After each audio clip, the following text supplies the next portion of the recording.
जय श्री कृष्णा। राधे राधे दोस्तों आज मैं आप लोगों को लड्डू गोपाल की एक ऐसे दिल दहलाने वाली अत्यंत मार्मिक बिल्कुल सत्य लीला कथा सुनाऊंगी जिसे सुनकर आप सभी की आंखों में आंसू आ जाएंगे। हम सभी के आराध्य लड्डू गोपाल के साथ घटी इस अत्यंत दुखद घटना को जानकर आप चाहकर भी अपने आंसू नहीं रोक पाओगे। आप सभी भक्तों से हाथ जोड़कर मैं विनम्र निवेदन करूंगी कि कृपया आज की इस लीला कथा को पूरा अंत तक अवश्य श्रवण कीजिएगा, तभी आप सभी आज की इस अत्यंत दुखदायी घटना को पूरी तरह से समझ पाओगे। आशा करती हूँ आज की यह लीला कथा आप सभी के हृदय को स्पर्श करेगी।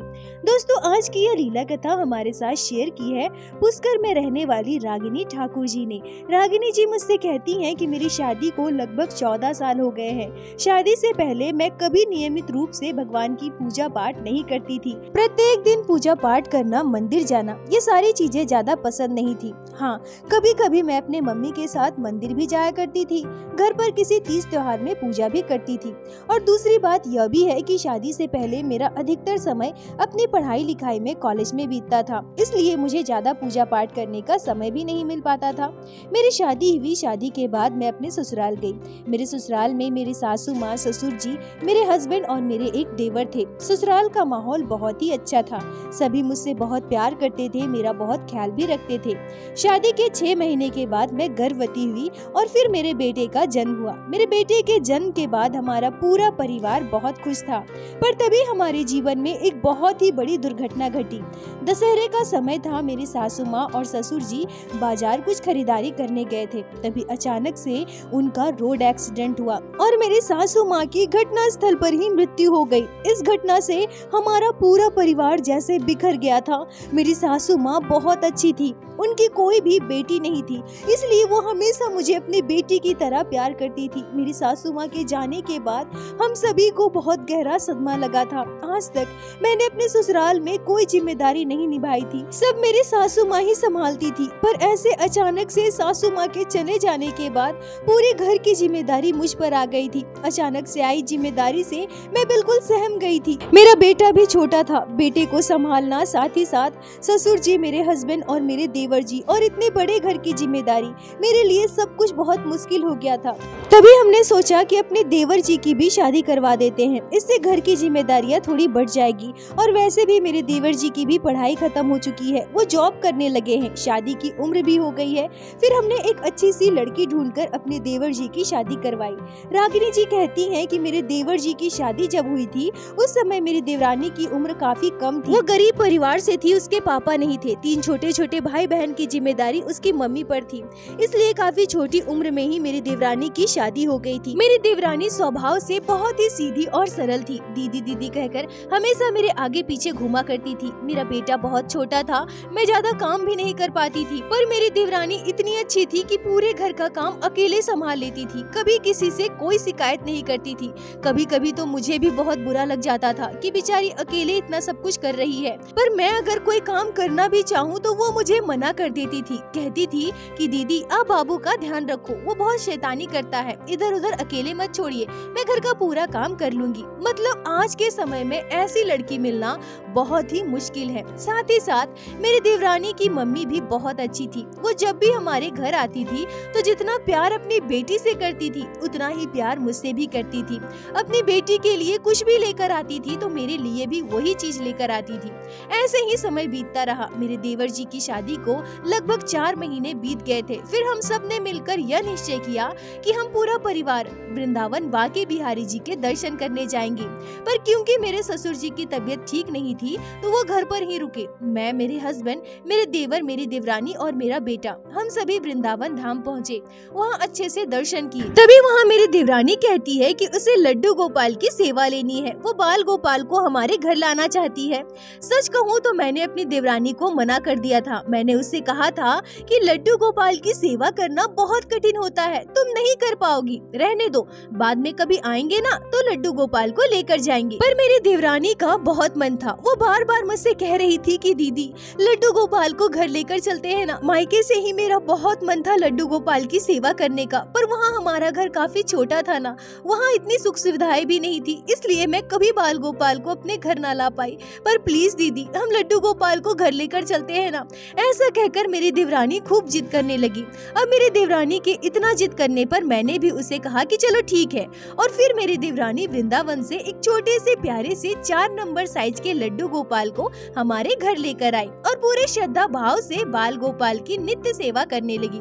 उसके मायके में प्रायः सभी के घर लड्डू गोपाल विराजित थे, पर उसके घर में इतनी सुख सुविधाएं न होने के कारण वो कभी बाल गोपाल की सेवा नहीं कर पाई थी। पर अब उसे लड्डू गोपाल की सेवा मिल गई थी तो वो बहुत खुश थी।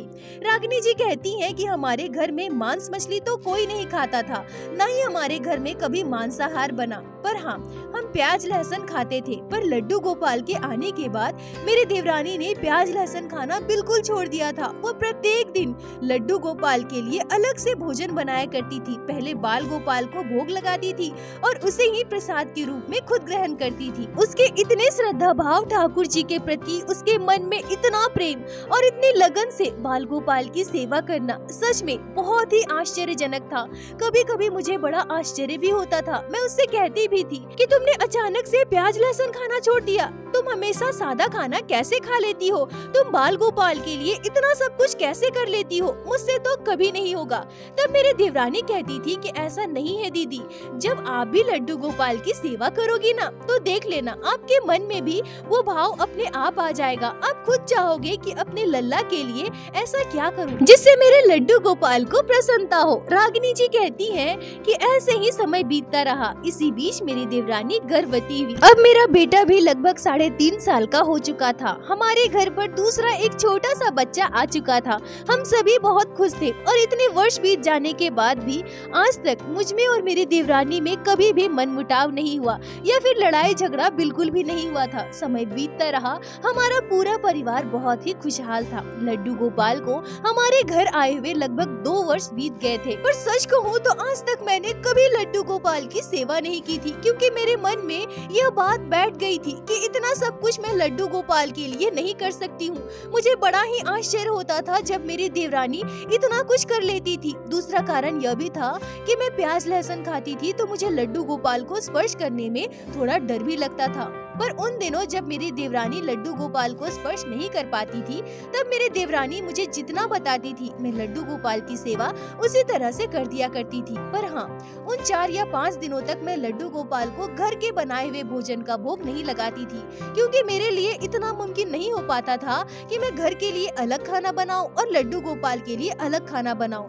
मेरी देवरानी तो स्पर्श नहीं कर पाती थी, इसलिए मैं बाजार के फल मिठाई का भोग लगा दिया करती थी। ऐसे ही समय बीत रहा था, तभी मेरी देवरानी फिर से गर्भवती हुई। पर अब गर्भावस्था के दौरान मेरी देवरानी को बहुत दिक्कतें होने लगी। वो हमेशा बीमार रहने लगी। डॉक्टर को दिखाया गया, चेकअप करवाया गया तो डॉक्टर ने बताया कि मेरी देवरानी बहुत कमजोर है और उसका बच्चा अभी बिल्कुल छोटा है, इसलिए दूसरा बच्चा बिल्कुल भी लेना उचित नहीं होगा और डॉक्टर ने बच्चे को नष्ट करवाने के लिए कहा। पर मेरी देवरानी बिल्कुल भी नहीं मान रही थी। वो कह रही थी कि मैं गर्भपात नहीं करवाऊंगी। ठाकुर जी की कृपा से मेरे गर्भ में संतान आया है और मैं इतना बड़ा पाप नहीं कर सकती।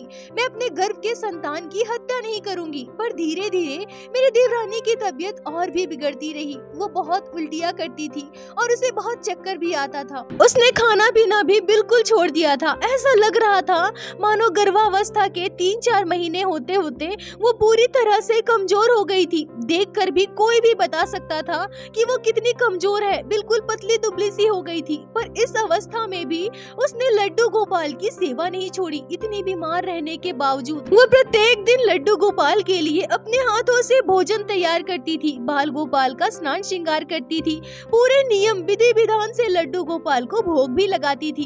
पर उसकी ऐसी अवस्था हमसे देखी नहीं जा रही थी। हम सभी को बहुत बुरा लगता था। डॉक्टर के कहे अनुसार हम सब ने मिलकर उसे बहुत समझाया, पर वो अपना गर्भपात कराने को बिल्कुल भी तैयार नहीं थी। हमेशा कहती थी कि अगर ठाकुर जी ने मेरे गर्भ में संतान दिया है तो आगे भी ठाकुर जी ही संभालेंगे, पर मैं अपने बच्चे की जान नहीं ले सकती। धीरे धीरे उसकी तबीयत इतनी खराब हो गई थी कि हम सब उसे देखकर रह नहीं पाए। फिर हम सब मिलकर जबरदस्ती उसे डॉक्टर के पास ले गए, पर डॉक्टर ने उसका गर्भपात करने से इनकार कर दिया। डॉक्टर ने कहा कि 5वां महीना चढ़ चुका है, अब अगर हम ऐसा कुछ भी करते हैं तो माँ की जान को बहुत खतरा है, इसलिए अब जो भी होगा भगवान पर छोड़ दीजिए। रागिनी जी कहती हैं कि हमने अपनी देवरानी का अच्छे से अच्छे जगह इलाज करवाया, बहुत सारे डॉक्टर बदले, पर उसकी हालत में बिल्कुल भी सुधार नहीं हो रहा था। वो ना तो ठीक से खाना खा पाती थी, अगर उसे हम दवा भी दे तो वो तुरंत उल्टी कर देती थी। उसकी हालत बिल्कुल खराब हो गई थी। स्थिति ऐसी इतनी कमजोर हो गई थी कि वो उठकर नहाकर घर का कोई काम करे या फिर लड्डू गोपाल की सेवा करे, उसके लिए यह भी बहुत मुश्किल हो जाता था। और सच कहूँ तो मुझे अपनी देवरानी के लिए बहुत बुरा लगता था। वो जब ठीक थी तो मुझे एक भी काम करने नहीं देती थी, वो हमेशा पूरे परिवार का ध्यान रखती थी, और अब वो इतनी कमजोर हो गई है कि वो अपने छोटे से बेटे का भी ध्यान नहीं रख पाती है।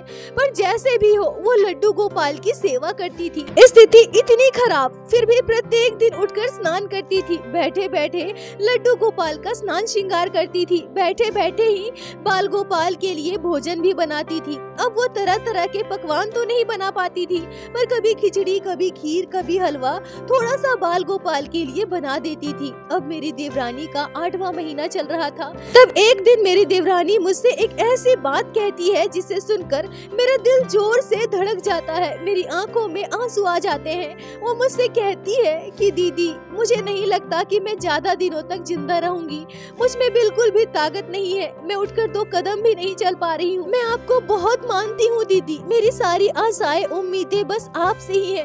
मैं आपके आगे हाथ जोड़कर बस एक ही बात कहूँगी कि आप मेरे बेटे का ध्यान रखना। मेरे कोख में जो बच्चा पल रहा है, मैं रहूँ ना रहूँ, पर इस बच्चे का भी आप ही को ध्यान रखना है दीदी। दीदी, मेरे लड्डू गोपाल को भी आप मत छोड़ना, मैं अपने कान्हा से बहुत प्यार करती हूँ दीदी। जैसे भी हो पर आप लड्डू गोपाल की सेवा करते रहना, हमारे परिवार पर कान्हा की कृपा है दीदी, हमारे बच्चों पर लड्डू गोपाल का आशीर्वाद बना रहेगा। मैं रहूँ ना रहूँ मुझे नहीं पता, पर आप मेरे दोनों बच्चों का, मेरे लड्डू गोपाल का ध्यान रखना दीदी। रागिनी जी कहती है कि जब मेरी देवरानी ये सारी बातें मुझसे कह रही थी तो वो बहुत रो रही थी, और उसकी हर एक बात को सुनकर मुझे बहुत दुख हो रहा था। मैं भी उसके साथ साथ खूब रो रही थी। मैं उसे समझा रही थी कि छोटी, तू परेशान मत हो, सब ठीक हो जाएगा, हम सब है ना, तुम्हें कुछ नहीं होगा। पर वो कहते हैं ना, अच्छे इंसान इस दुनिया से जल्दी चले जाते हैं। आज भी जब मुझे उस पल की याद आती है तो मुझे बहुत दुख होता है, मैं रो पड़ती हूँ। मेरी देवरानी को अस्पताल में भर्ती किया गया। सिजेरियन से उसने एक प्यारी सी बेटी को जन्म दिया। बच्चे के जन्म होने के कुछ ही घंटे के बाद मेरी देवरानी इस दुनिया से चली गई। मेरी देवरानी की मृत्यु हो गई। हमारे पूरे परिवार को बहुत बड़ा सदमा लगा था। छोटी सी फूल जैसी बच्ची को जन्म देकर मेरी देवरानी इस दुनिया से चली गई थी। मेरे देवर जी की हालत बहुत खराब हो गई थी। उधर मेरी देवरानी की मम्मी का भी रो रो कर बुरा हाल था। मुझ पर 3 बच्चे की जिम्मेदारी थी, छोटी सी नन्ही सी मेरी देवरानी की बेटी को संभालना, और उसका बेटा भी अभी मात्र 1.5 वर्ष का था। मेरा बेटा भी ज्यादा बड़ा नहीं था, वो भी छोटा ही था। ऊपर से घर के इतने सारे कामों की जिम्मेदारी, बहुत मुश्किल हो रहा था मुझसे। मेरे सर पर बहुत बड़ा बोझ आ गया था, पर फिर भी मैं सब कुछ अच्छे से संभालने की कोशिश करती थी। पर इस बीच मुझे लड्डू गोपाल की सेवा भी करनी है, यह मेरे दिमाग से बिल्कुल भी हट चुका था। कुछ दिनों के बाद जब मेरी देवरानी का 13वीं हो गया, सारे क्रियाकर्म समाप्त हो गए, और मैं जब हमारे घर के मंदिर में गई तो मैंने लड्डू गोपाल को देखा। तब मेरा ध्यान लड्डू गोपाल की ओर जाता है। मेरे मन में वो सारी बातें चलने लगी जो मेरे देवरानी जी ने कहा था कि लड्डू गोपाल की सेवा मत छोड़ना दीदी, अब मेरे बाल गोपाल की सेवा करना। उस दिन मैंने लड्डू गोपाल को स्नान करवाया, उनका सुंदर श्रृंगार किया, और लड्डू गोपाल के लिए मैंने खीर बनाई और बाल गोपाल को भोग लगाया। रागिनी जी कहती हैं कि जैसा मैंने पहले ही बताया था कि मुझे पूजा पाठ करना ज्यादा पसंद नहीं था, ना ही मैंने कभी की थी। ऊपर से घर पर इतना सारा काम, 3 छोटे छोटे बच्चों की जिम्मेदारी, प्रत्येक दिन लड्डू गोपाल का स्नान श्रृंगार करना, उन्हें भोग लगाना, ये सब मेरे लिए मुमकिन नहीं हो पाता था। झूठ मैं बिल्कुल नहीं कहूँगी, मैंने बस उसी एक दिन लड्डू गोपाल का स्नान श्रृंगार किया था और उन्हें भोग लगाया था। दूसरे दिन से तो मैं मंदिर में कभी गई ही नहीं। अपने काम में ही मैं इतनी व्यस्त हो जाती थी कि मुझे बिल्कुल भी समय नहीं मिल पाता था। मेरी देवरानी की मम्मी हमारी छोटी सी बिटिया को अपने साथ ले जाना चाहती थी। उन्होंने कहा भी कि आपके लिए इतना सब कुछ संभालना बहुत मुश्किल हो जाता होगा, आप बच्ची को मुझे दे दीजिए, मैं इसे पाल संभाल लूंगी। पर क्योंकि वो खुद इतनी गरीब थी, उन पर पहले से अपने बच्चों की जिम्मेदारी थी और ऊपर से मैं उन पर ये जिम्मेदारी नहीं सौंप सकती थी। और सच कहूँ तो मेरे देवरानी ने बच्चों की जिम्मेदारी मुझे सौंपी थी। मैं नहीं चाहती थी कि अपने परिवार की छोटी सी बच्ची को मैं किसी और को सौंप दूं। मैंने सोचा कि जैसे भी होगा बच्चों को मैं ही संभालूंगी। पर लड्डू गोपाल की सेवा तो हमारे घर में पूरी तरह से बंद हो गया था। बार बार मुझे याद भी आता था कि लड्डू गोपाल हमारे घर पर है, मैं उनकी सेवा नहीं कर पा रही हूँ। पर कहीं न कहीं मैं उस बात को नजरअंदाज करती थी। मैं अपने कामों में इतनी व्यस्त रहती थी कि मुझे लड्डू गोपाल की सेवा करने का जरा भी समय नहीं मिल पाता था। फिर एक दिन हमारे घर एक रिश्तेदार आई और उन्होंने मुझसे कहा कि छोटी बहू तो लड्डू गोपाल की सेवा करती थी ना, तो कहाँ है तुम्हारे लड्डू गोपाल, अभी कौन करता है उनकी सेवा? रागिनी जी कहती है कि मैंने उनसे यह भी कहा कि हमारे घर तो लहसुन प्याज बनता है, मेरे लिए इतना सब कुछ मुमकिन नहीं हो पाएगा कि मैं लड्डू गोपाल के लिए अलग से भोग बनाऊं और घर के लिए अलग से खाना बनाऊं। तो वो मुझसे कहती है कि जरूरी नहीं है कि तुम घर का बना हुआ भोजन ही लड्डू गोपाल को भोग लगाओगी। अगर तुम्हारे पास समय नहीं हो पाता है तो ठीक है, कोई बात नहीं है।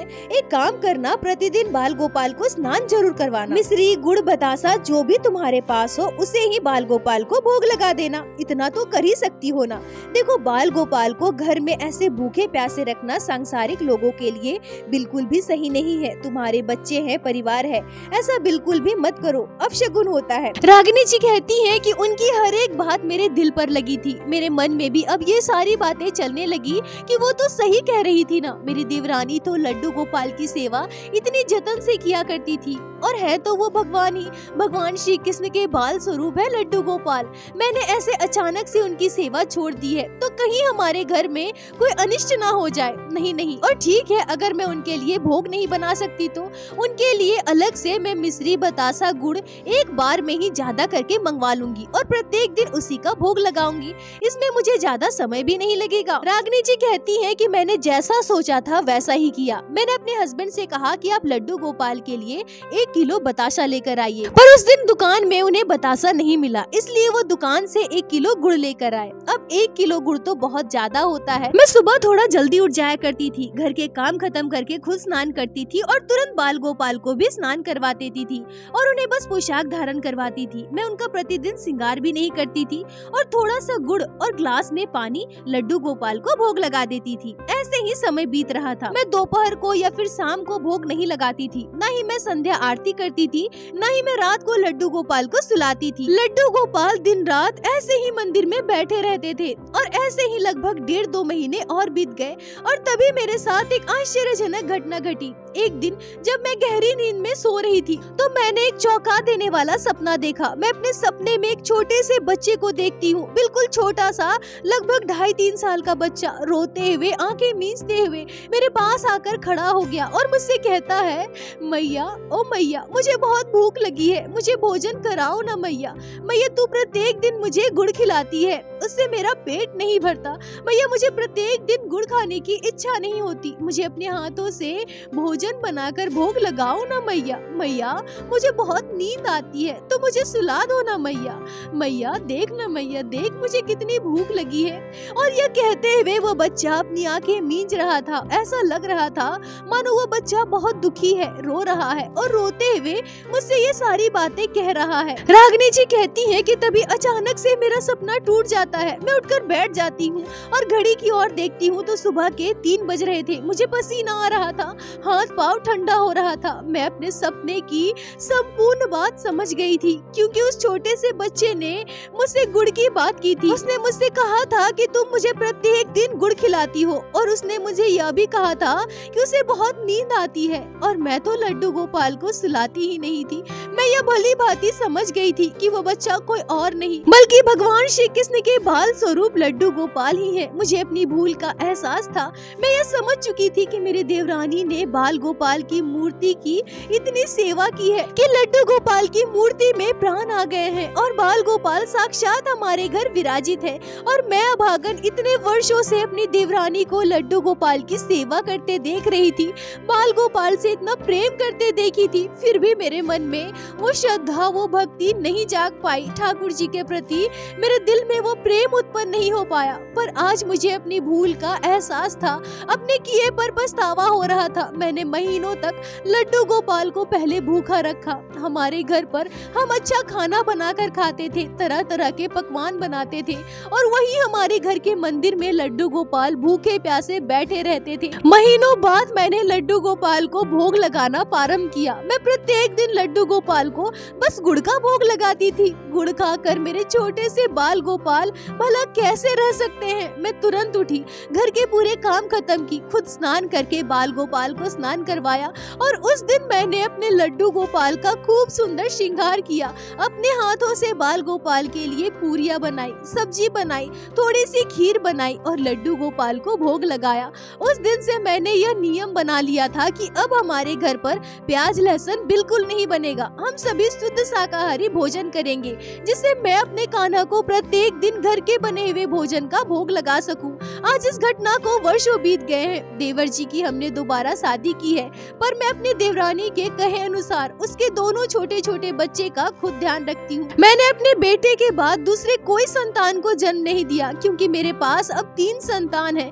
तीनों की मैं माँ हूँ और तीनों से एक समान प्रेम करती हूँ। लड्डू गोपाल से आज भी मैं अपने किए के लिए क्षमा मांगती हूँ और उनसे बस यही प्रार्थना करती हूँ कि हे मेरे ठाकुर जी, हमारे बच्चों पर अपनी कृपा दृष्टि बनाए रखे। रागिनी जी, आपका बहुत बहुत धन्यवाद जो आपने लड्डू गोपाल की इस आश्चर्यजनक घटना को हमारे साथ शेयर की, जिसे मैं हमारे चैनल के माध्यम से बाकी सारे भक्तों तक पहुंचा सकी। अपना साथ और प्यार ऐसे ही बनाए रखे।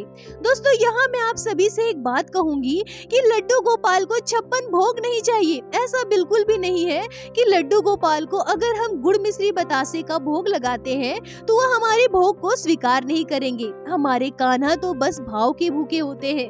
परंतु आप लोग ही जरा सोचिए, क्या हम भगवान को कुछ दे सकते हैं क्या? हम में इतनी सामर्थ्यता है क्या? पर लड्डू गोपाल कितने दयालु हैं। जब वो किसी परिवार को अपना मान लेते हैं ना, परिवार से रिश्ता जोड़ लेते हैं, तो संपूर्ण रूप से उनके ही हो जाते हैं। लड्डू गोपाल लीलाएं करते हैं और ठीक वैसा ही उन्होंने रागिनी जी के साथ भी किया। उन्होंने यह एहसास दिलवाया कि मैं तुम्हारे परिवार का सदस्य हूँ, मेरा भी ध्यान रखो, जैसे अपने बच्चों का रखती हो। मुझसे भी वैसा ही प्रेम करो, वैसा ही लाड लड़ाओ, वैसा ही भोजन कराओ जैसा अपने बच्चों को करवाती हो। दोस्तों, हमारे लड्डू गोपाल बहुत ही दयालु हैं, भक्तों से बहुत प्रेम करते हैं। हम भक्तों से अनगिनत पाप हो जाते हैं, अनगिनत गलतियां हो जाती है, पर हमारे ठाकुर जी कभी हमसे रुष्ट नहीं होते। वो तो बाहें फैलाए अपने हर एक भक्त से प्रेम करते हैं। दोस्तों, इस घटना पर आपके क्या विचार है? आप कमेंट में जरूर बताएं। मुझे आप सभी के कमेंट का इंतजार रहता है। और प्रत्येक दिन की भांति लीला कथा के अंत में मैं आप सभी से हाथ जोड़कर बस यही प्रार्थना करूंगी कि ठाकुर जी की भक्ति कीजिए, लड्डू गोपाल की सेवा कीजिए, नाम जाप कीजिए और एक बार मेरे साथ प्रेम से कहिए, बोलो बाके बिहारी लाल की जय, लड्डू गोपाल की जय, जय जय श्री राधे। दोस्तों, यदि आप लोगों को आज की यह लीला कथा अच्छी लगी हो, आपके हृदय को स्पर्श की हो, तो कृपया वीडियो को लाइक करके अपने दोस्तों के साथ शेयर अवश्य करें, जिससे बाकी भक्त भी लड्डू गोपाल की इस अद्भुत लीला कथा को श्रवण कर सके। और हमारे चैनल को सब्सक्राइब करें, जिससे प्रतिदिन आप लोग हमारे चैनल पे श्री बाके बिहारी श्री लड्डू गोपाल की लीला कथा सुन सके। दोस्तों, यदि आपके जीवन में घटी हो कोई भी चमत्कारी घटना या लड्डू गोपाल ने कभी भी की हो कोई भी लीला जिसे आप हम सभी के साथ शेयर करना चाहते हैं, तो कृपया हमें इंस्टाग्राम पे मैसेज करें। हम आपसे कांटेक्ट करेंगे और आपकी उस लीला कथा को हमारे चैनल पे बाकी सारे भक्तों के साथ शेयर अवश्य करेंगे। लड्डू गोपाल की कृपा आप पर और आपके पूरे परिवार पर बनी रहे। राधे राधे दोस्तों।